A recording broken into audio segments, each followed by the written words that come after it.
there have been some changes. In 1999, Matthew Shepard's mother, when she was speaking to Congress, said, "Hate crimes are perpetuated against a group of people, not an individual.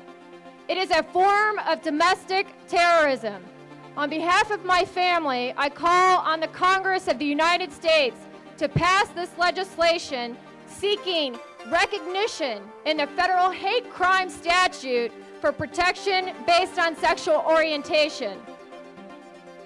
Hello everyone, I would like to welcome you to the 9th Annual Matthew Shepard March.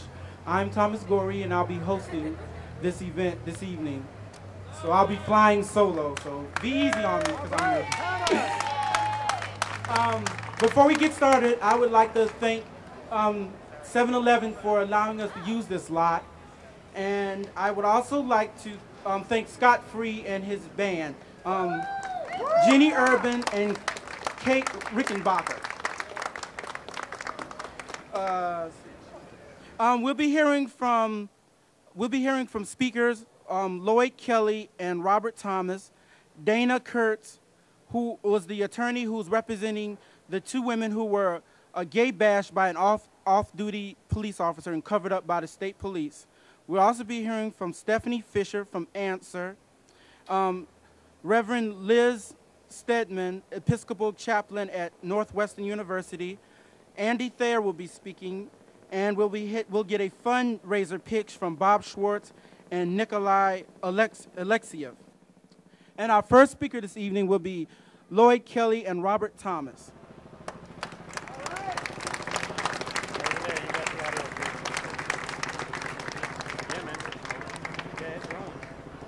Good evening, everybody.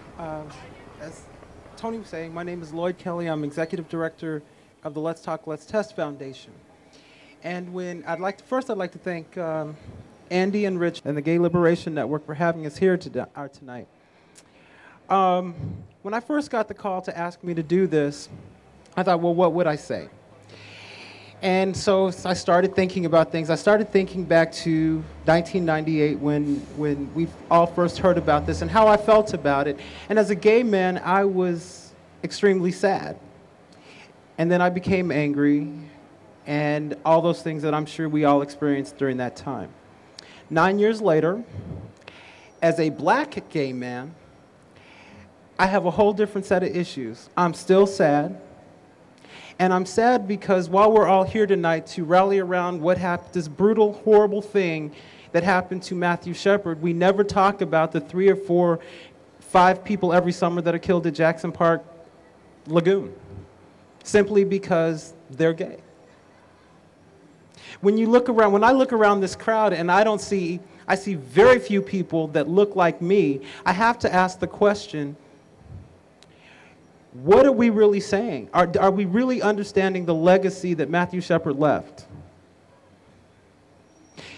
We have to, as a community, we have to learn to embrace each other, regardless of what we look like, who we live with.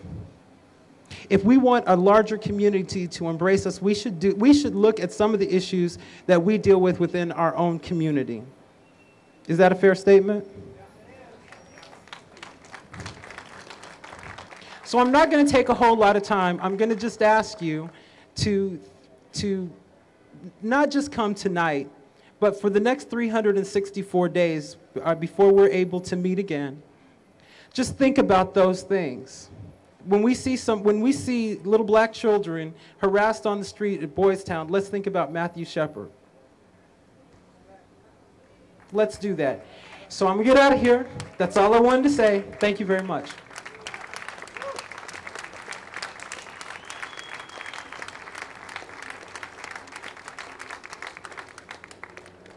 Good evening. My name is Robert Thomas, and for the most part, I am like any other young man that you see around you.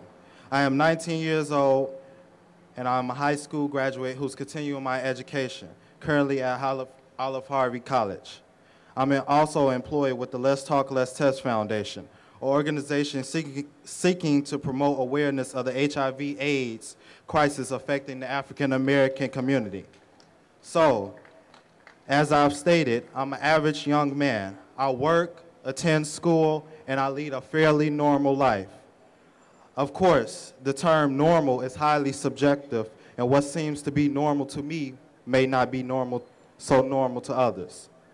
My lifestyle as a young member of the LGBT community strikes me as a normal one, yet others may see it as uniquely strange. Matthew Shepard's lifestyle, as further instance, was normal as far as he was concerned, but in the eyes of his critics, Shepard's lifestyle was quite removed from the ordinary. And because of that divergence, Shepard's life was taken by a pair of brutish assailants on the night of October 12, 1998. Today marks the 9th anniversary of that very horrible tragedy. Some progress has been made to ensure that such an incident will not happen again, but further precautions have to be put in effect. LGBT youth in 2007 don't need to go through these types of issues in school, in their neighborhoods, at home, anywhere, period. This is why more attention from the U.S. government is needed to address these hate crime issues. Thank you, Andy and Rich, for inviting me this evening, and thank you guys for listening. Good night.